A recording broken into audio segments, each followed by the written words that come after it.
ang mga kwento ng pag-ibig, kwento ng buhay at kwento ng pag-asa dito sa Barangay Love Stories. Love Stories.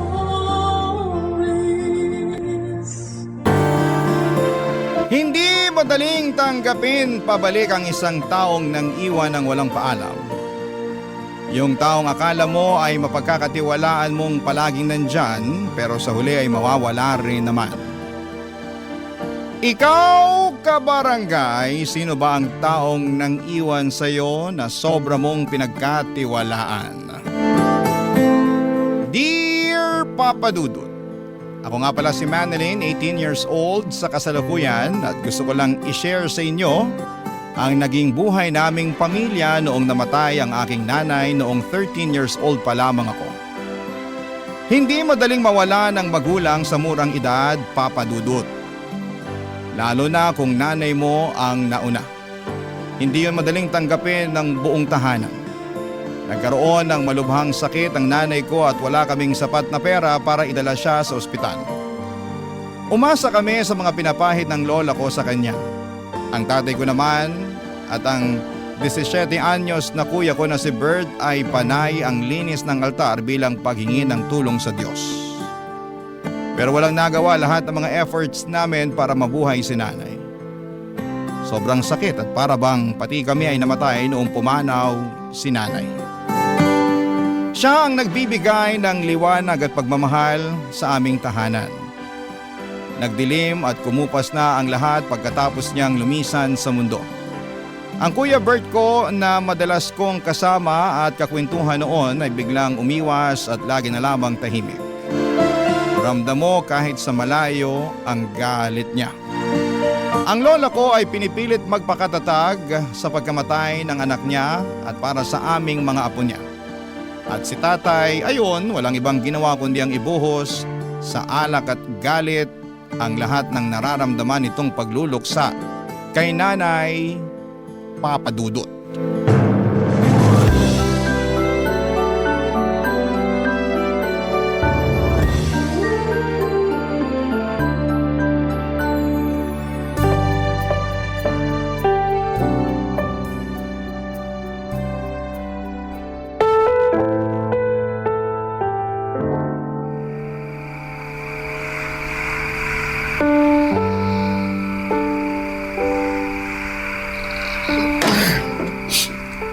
Nay!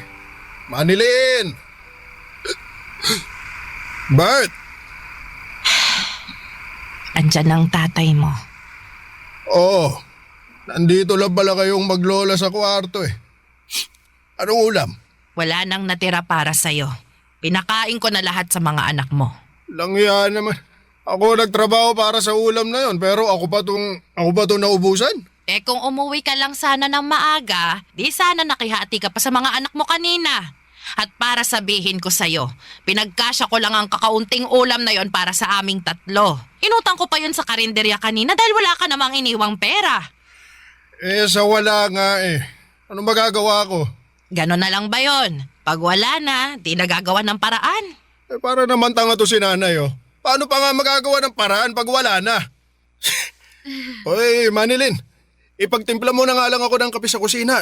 Kung meron mang makukut-kut doon, kahit isang pandesal o bahaw, ibigay mo na sa akin. Opo, tay. Hindi ka aalis dito sa kama, Manilyn. Matulog ka na. Huwag mo naman ako bastusin sa harapan ng bonso ko, Nay. Eh para namang hindi ako ang haligi ng tahanan dyan sa pinapakita ninyo. Ikaw ang nagpapakita na hindi ka haligi ng tahanan na ito. Ano bang nangyayari sa'yo? Mula nung namatay ang asawa mo, wala ka nang ibang ginawa kundi lumaya sa bahay na ito. Lagi kang nasa inuman. Kailangan ka pa naming sunduin ni Bert pag nalalango ka na sa alak. Hindi ka ba nahihiya na ganyan ang inaasal mo sa harapan ng mga anak mo? Bakit? Gusto ko ba maging ganito? Gusto ko ba mawala ng asawa? Gusto ko ba mawala ng pag-asa sa buhay? Hindi ka dapat mawala ng pag-asa. May mga anak kang umaasa sa'yo. Oh, paano na sila nito? Paano sila makakakain?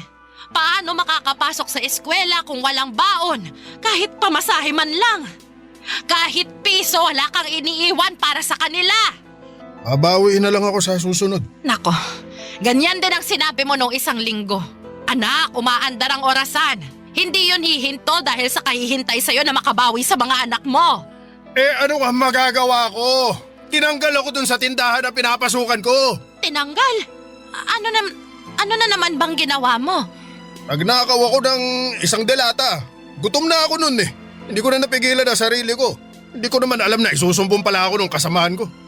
Para sa isang delata lang, hindi na sila naawa. Mali pa rin ang magnakaw. Isang delata lang yun, Nay. Hindi yun kawalan sa kanila. Mayayaman yung mga yon, nakakaangat kaysa sa akin. Isang delata lang yun. Pero kung hatakin nila ako palabas ng tindahan, akala mo bilyon na ang ninakaw ko. Kahit na, anak. Ano na, Manilin? Hindi ka pa babangon dyan para ipagtimpla mo ng kape tong tatay mo? Kailangan pa bang kalad ka rin din kita palabas tulad ng ginawa nila sa akin doon sa tindahan? Ano? Sagot! Takot na takot noon ang pakiramdam ko nang pandilatan ako ni tatay ng mga mata niya.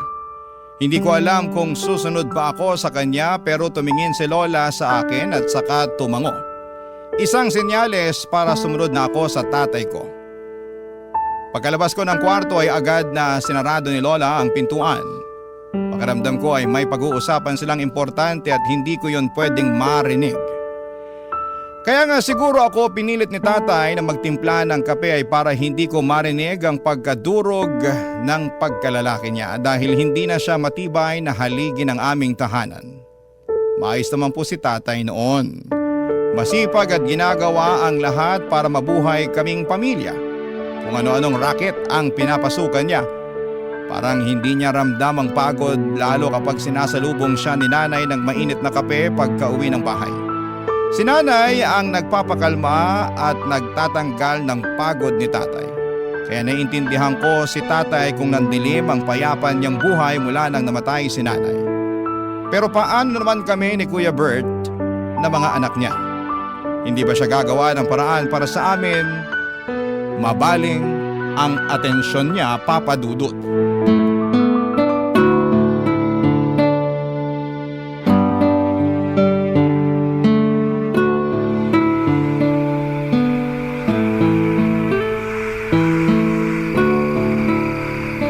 Lola, Manilin, apo. Ano yon? hindi pa ba uuwi si tatay? Aha? Uuwi yun. Binilang ko po kasi sa kalendaryo. Mag-iisang buwan na po siyang hindi umuwi eh. Hayaan mo, apo. Mamaya, pagka uwi ng Kuya Bert mo, hahanapin namin ang tatay niyo. Baka nasa inuman lang ulit yon. Lola, Ano yon, apo? sabi po ng kapitbahay natin, hindi na raw po babalik si tatay. Iniwan na raw po niya tayo. Mga tsismosa talaga sila. Huwag kang lalapit ulit sa mga iyon, ha? Walang maitutulong ang mga iyon sa atin. Gusto lang nilang makitang nasisira ang buhay ng iba. Baka totoo naman po kasi ang sinasabi nila. Kasi kung gustong umuwi ni tatay, dapat dati pa. Tsaka konti na lang po yung naiwang damit niya sa cabinet eh. Yung iniwan pa niya, yung mga hindi na niya sinusuot. Babalik yon, apo. May tiwala ako. Kung sakaling hindi na po siya babalik, paano po tayo? Makakayanan natin ito. May awa ang Diyos. Pwede po kayang bumali sa awa ng Diyos. Gutom na po kasi ako, Lola eh. Baka pwedeng ngayon na maawa ang Diyos. Tapos na kasi ang tanghali eh. Pero kahit almusal, hindi pa ako nakakakain. Nag-iisip pa ang lola mo kung saan tayo kukuha ng pambili ng pagkain, ha? Kahit ako, gutom na rin. Lola, Apo, nakautang ka ba sa ninang Joy mo? i-advance na lang daw niya ang regalo sa akin sa Pasko. Inabutan ka na niya ng aginaldo? Inabutan niya ako ng 1 kilong bigas, 2 sardinas, tsaka 1 pabulok na kamatis at sibuyas. Merry Christmas daw. Ay, nako, ayos na yan. Kaysa sa wala. Igigisa ko lang yung sardinas, ha?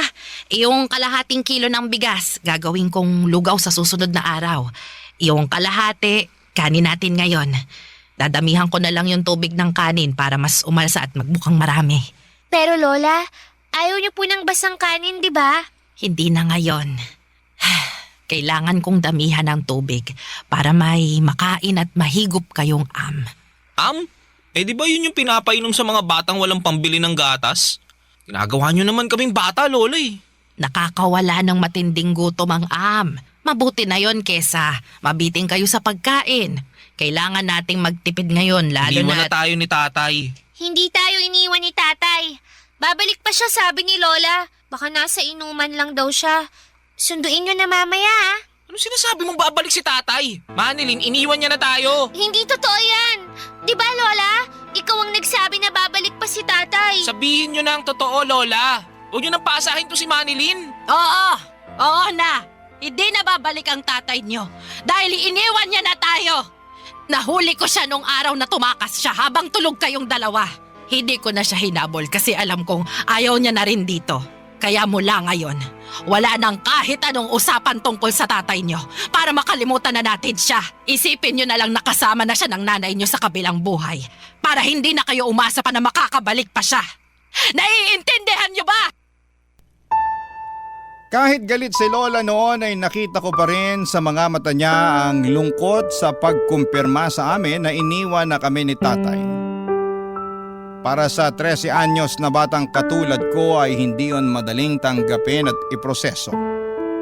Kakamatay lang ng nanay ko tapos ay tinakasan naman kami ni tatay dahil hindi niya makayanan ang kalungkutan. Parang hindi tama. Pero wala namang kaming magawa dahil sa pag-iwan ni tatay sa amin ay mas lalong lumungkot at humirap ang buhay namin. Mas lalong naging rebelde si Kuya Bert, pahirapan na siyang makausap na kahit si Lola ay sinukuan ng lapitan pa siya. Wala na rin kaming naging balita sa kanya maliban sa isang kumakalat na chismis na nagpunta na raw si tatay sa Maynila. Iniwan na niya kaming mga anak niya sa probinsya.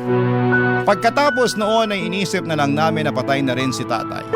Tuwing nagsisimba kami at nagtitirik ng kandila para sa kaluluwa ni nanay ay dinadamay na rin namin si tatay. Nagtitirik na rin kami ng kandila para sa kanya para madaya na ang aming mga isipan. Napatay na rin si tatay.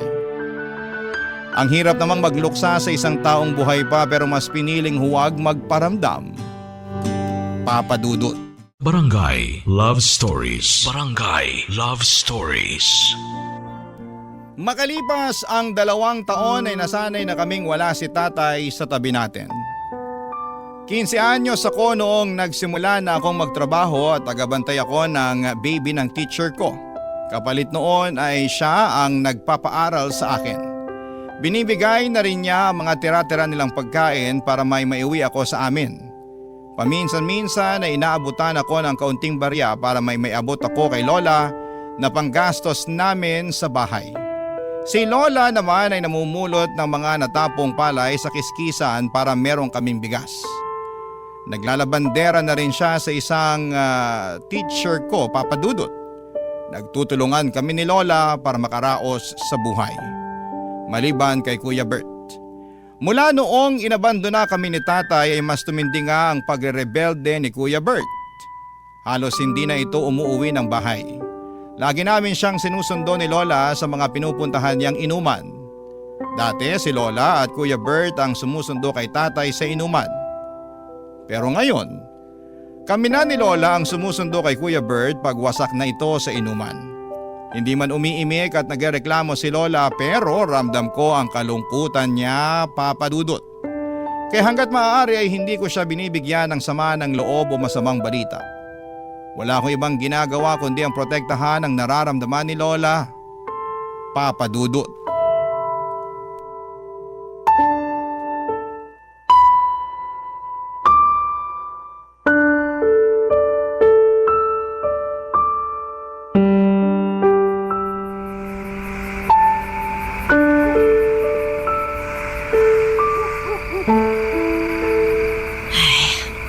Buong araw ako sa kiskisa ng palay, pero wala pang isang saluptong napulot ko.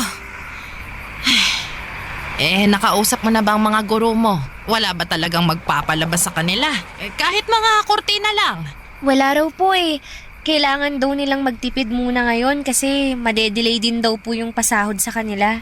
Pag tinamaan ka nga naman ng malas, problema nila sa sahod, pati tayong umaasa sa kanila, madadamay.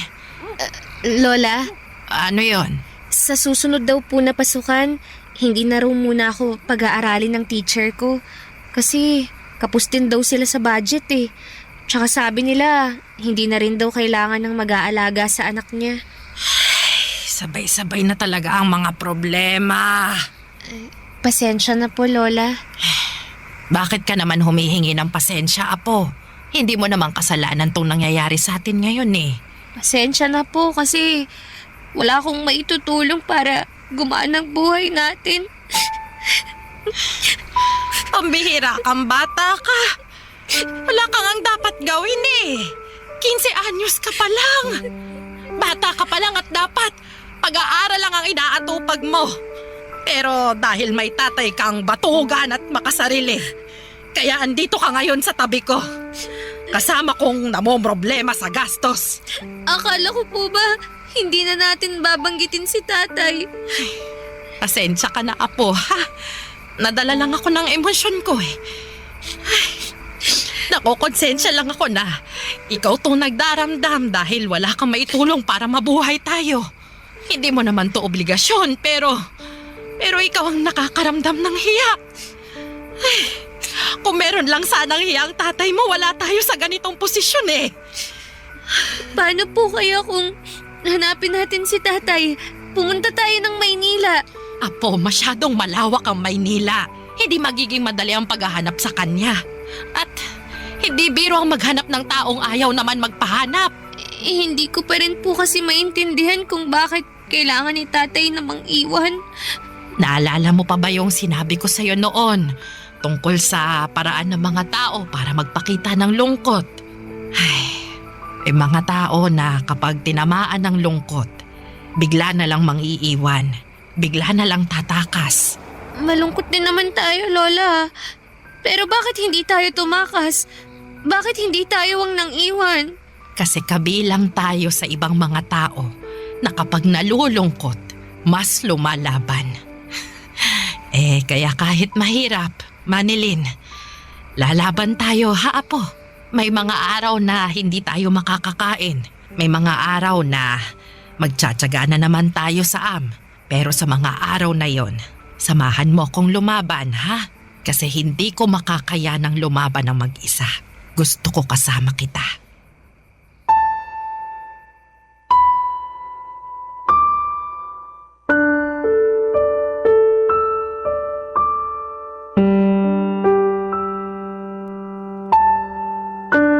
Habang naglalakad ay may nadaanang kaming simbahan, Papa Dudut.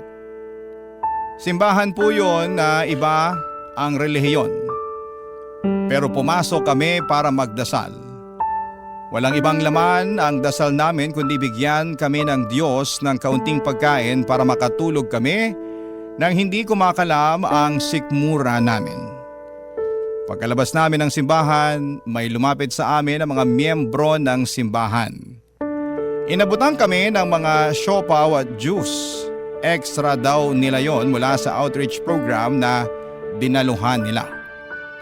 Napangiti na lamang kami ni Lola, parang sinagot kaagad ng Diyos ang dasal namin sa pamamagitan ng ibang tao. Iba talaga kung gumalaw ang Diyos. May natira pang isang siopaw at balak naming ibigay yon kay Kuya Bert. Alam naming nasa inuman siya kaya hinahanap namin siya at pinuntahan namin. Mabilis lang namin siyang natunton. Nasa gilid siya ng riles at mukhang nasa kalagitnaan ng pagkalasing. Nakatayo pa naman at nakilala kami kaagad at pagkalapit namin ni Lola sa kanya ay nakiusap si Lola na sumabay na siyang umuwi sa amin dahil delikado na ang riles ng mga oras na yon. Inidyokan naman si Kuya Bert na mga kainuman niya na umuwi na kasama kami. Kinantsawan pa nga siya na parang paslit na sinusundo. Dumilim ang itsura ni Kuya Bert para itong nainsulto. Pagka-uwi ng bahay, doon niya ibinuhos ang pagkapahiya niya sa mga kainuman niya, Papa Dudut.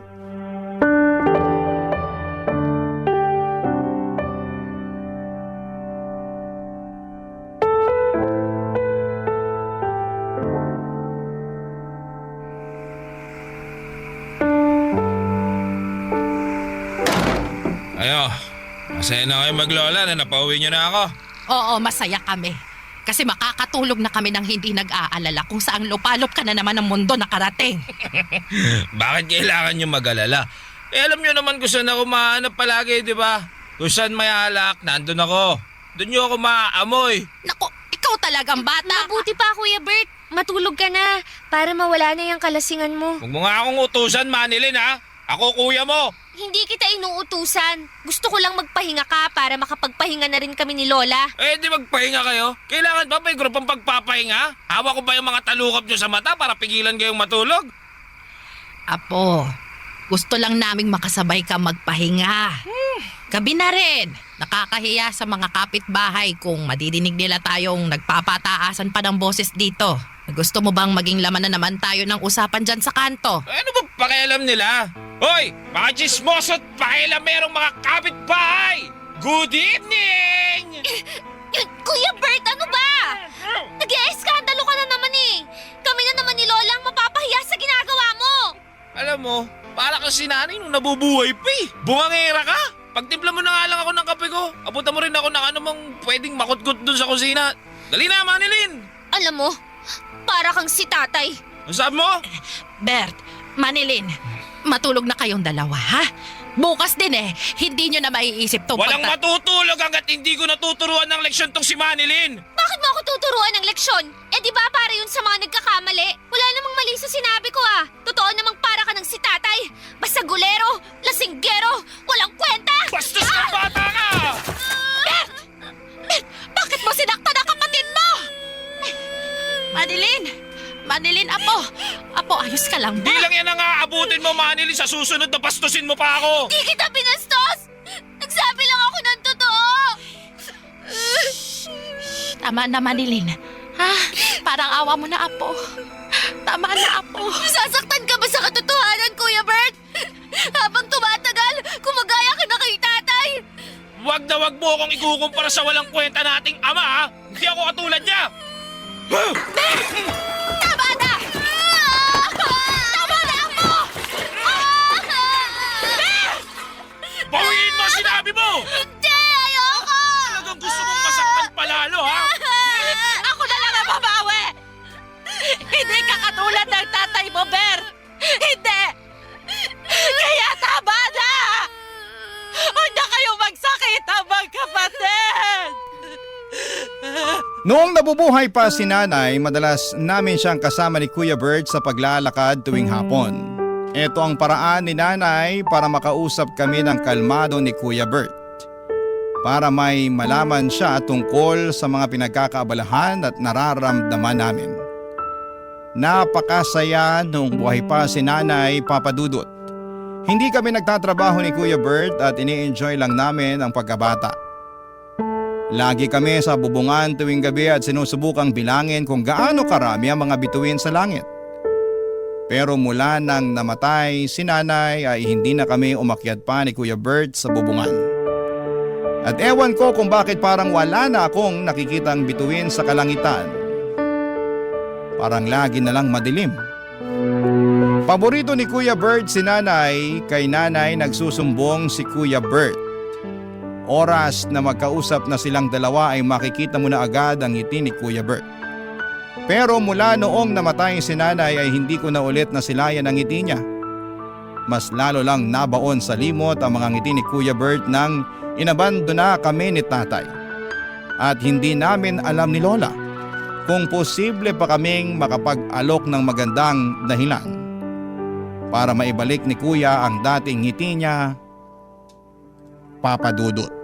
Barangay Love Stories. Barangay Love Stories. Dumaan ang 3 taon at wala pa rin nagbago sa kalagayan namin ni Lola at Kuya Bert. Kapos pa rin at hindi masaya.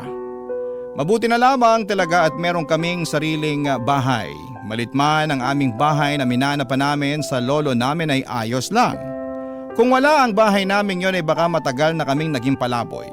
At sa paglipas nga ng mga taon ay naging ganap na akong dalaga. 18 at nasa tamang edad na ako para magdesisyon para sa sarili ko. At higit sa lahat ay para makakuha ng trabaho na may totoong pasahod. Sa ika-18 na kaarawan ko nga, imbis na mag-celebrate ng aking debut ay mas pinili kong maghanap ng trabaho sa bayan. Pero wala akong nahanap. Dahil bukod sa hindi ako nakapagtapos ng pag-aaral ay wala rin daw akong masyadong experience sa mga totoong trabaho. Pauwi na sana ako sa amin nang biglang may lumapit sa akin na isang bakla. Isa raw siyang talent manager at inalok niya akong magtrabaho bilang isang modelo sa isang website daw. Wala akong alam at wala akong naiintindihan sa mga sinasabi niya. Hanggang sa pinaliwanag niya na malaki ang kikitain ko kapag nag-post ako ng mga sexy pictures sa website nila. Ang website nila ay tambayan ng mga ibang lahi. Noong una hindi po ako komportable sa trabahong inaalok niya pero noong binulong na niya kung magkano ang kikitain ko sa bawat post ko ng sexy picture, bigla parang gusto ko nang sunggaban ang alok nito. Pero kinailangan ko munang sabihin yon sa lola ko, Papa Dudut.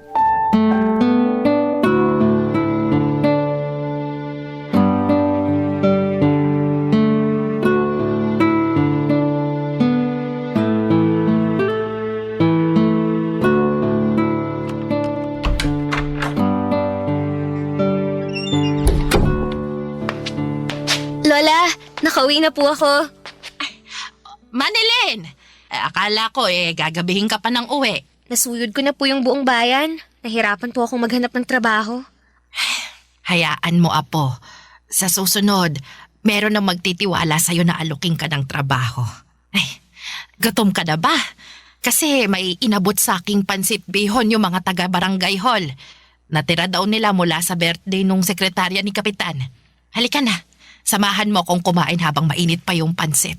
Pero Lola, ang totoo po niyan meron pong nag-alok sa akin ng trabaho. Aha! Bakit hindi mo sinabi agad?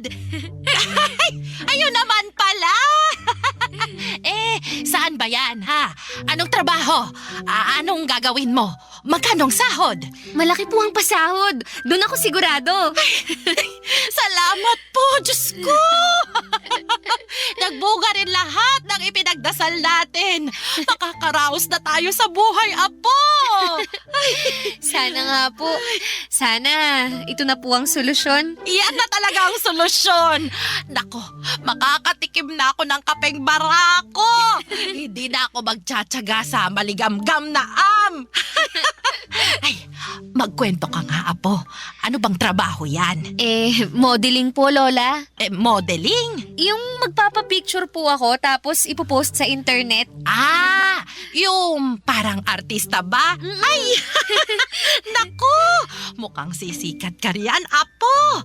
Kailangan lagi kang maghilamos, ha, para hindi ka magka-pimple.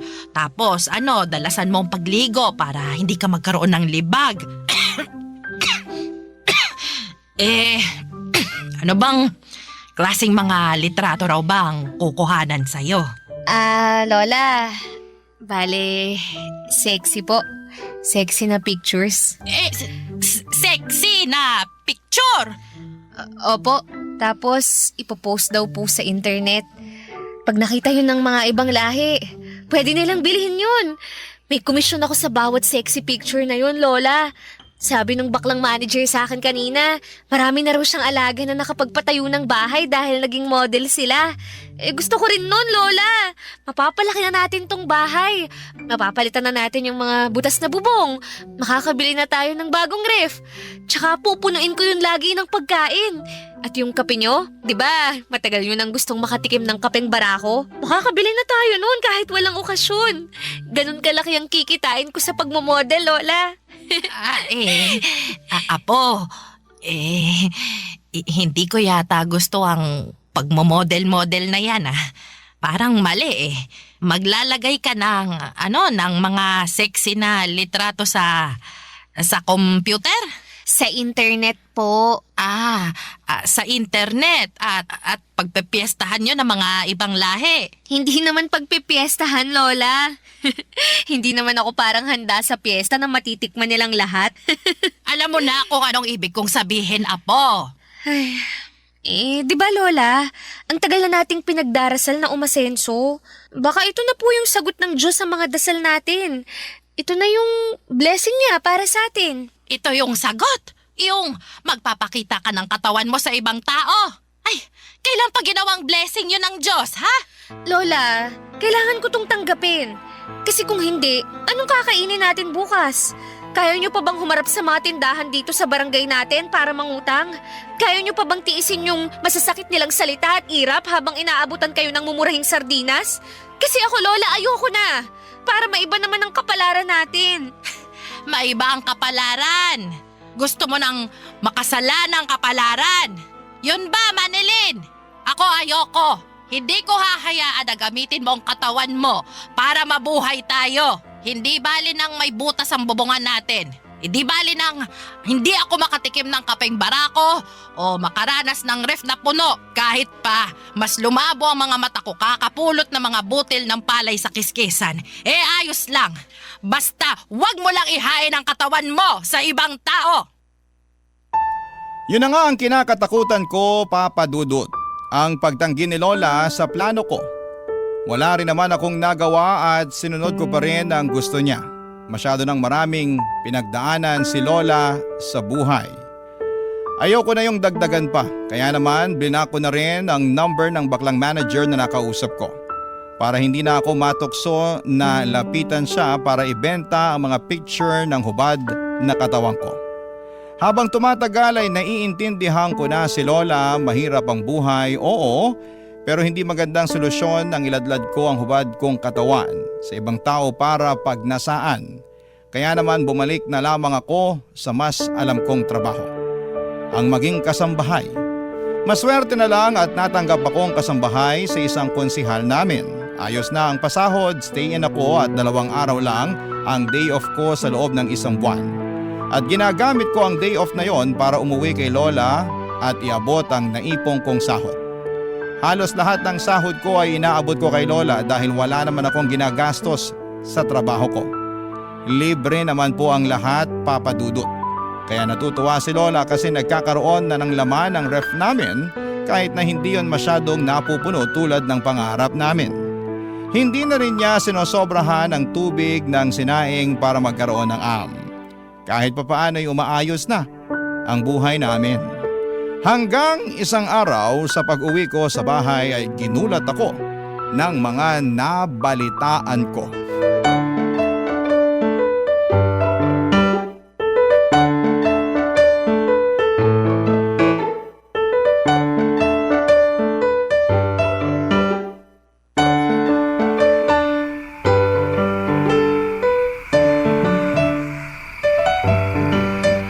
Asan nga po pala si Kuya Bert? Tawagin na po natin para sabay-sabay na tayong kumain. Manilin, Apo, Bakit po, Lola?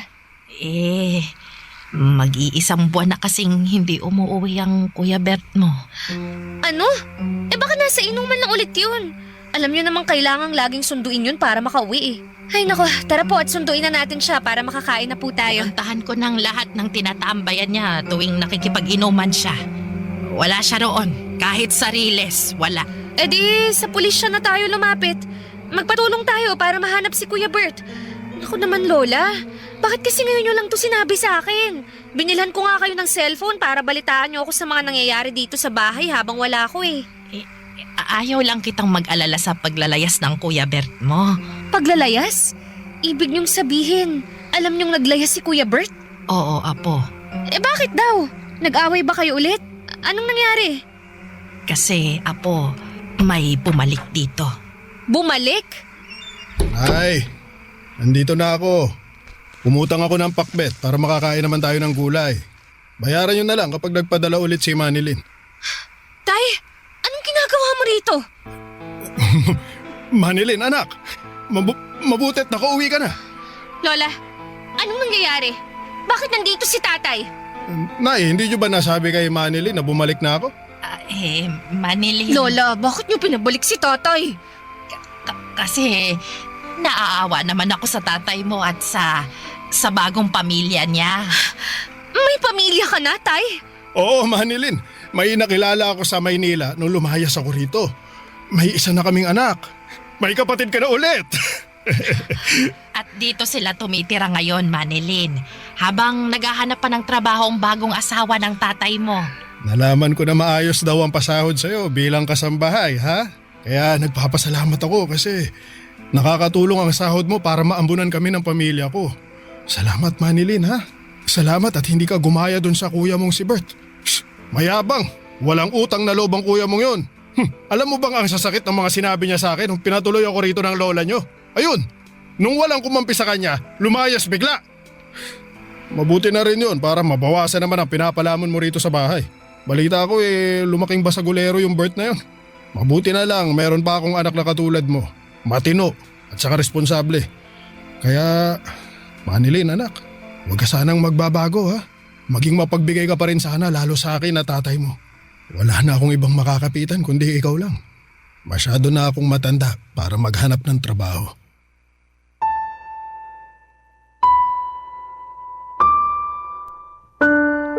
Hindi kagaya ng mga teleseryeng napapanood natin sa telebisyon ay walang naging sigawan at sumbatan. Walang sakitan, tahimik kong pinakinggan ang mga nakakasukang linya ni tatay. Ang kapal ng mukha niya, yun lang ang pumapasok sa isipan ko noon. Ang kapal ng mukha niya para bumalik nung alam niyang may mapapakinabangan na siya sa akin. Samantalang nung hirap na hirap kami ni na Lola ay hindi siya nagpakita. Hindi siya nagpakaama. Napansin ni Lola ang pananahimik ko. Alam niya marahil na yon ang paraan ko ng pagpapakita ng kalungkutan. Ang manahimik. Alam din niyang hindi ako komportable sa pagtanggap niya ulit kay tatay at sa bagong pamilya nito sa bahay namin. Kinausap niya ako ng masinsinan sa kwarto at inihingi niya ng tawad ang pagdidesisyon niya nang hindi nagsasabi sa akin. Napaiyak na lamang ako. Wala naman akong nagawa, gusto ni Lola na tumira roon si tatay at ang bagong pamilya nito dahil nalulungkot siyang mag-isa lalo't wala na ako roon madalas. Tapos bigla pang nawala si Kuya Bert. Naguguluhan tuloy ako. Kailangan ko na bang tanggapin si tatay pabalik sa buhay namin? Kailangan ko na ba siyang patawarin?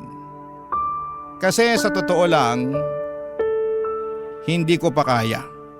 Tuwing nakikita ko siya ay kumukulo ang dugo ko lalo na kapag naaalala ko kung paano niya kami inabandona noong mga panahon na nagluluksa kami kay nanay at noong mga panahong wala kaming makain. Pero masaya si Lola tuwing kasama si tatay at ang bagong pamilya niya. Hindi ko naman pwedeng ipagkait yon kay Lola lalo't yon ang unang beses na nakarelax na rin siya sa buhay at nakakabawi na rin sa saya. Pero paano naman ako, Papa Dudut? Malungkot pa rin ako at masama ang loob sa ginawa ni tatay sa amin. Ano po ang gagawin ko, Papa Dudut? Ako nga rin po pala ay ang bumubuhay sa bagong pamilya ni tatay dahil mas pinili na ngayon ni tatay na huwag nang magtrabaho dahil nalaman niya ang sahod ko bilang kasambahay. Naisip niyang kaya naman daw nilang pagkasyahin ang sahod na ibinibigay ko sa kanilang lahat. Ano po ba ang dapat kong gawin, Papa Dudut? Sana po ay matulungan ninyo ako at ang inyong mga tagapakinig. Ang inyong kapuso at kabarangay forever, Manilyn. Nalilito pa rin sa live ang ating kabarangay. Ano kaya ang maipapayo mo sa kanya? Ibahagi mo yan sa ating comment section para mabasa rin niya.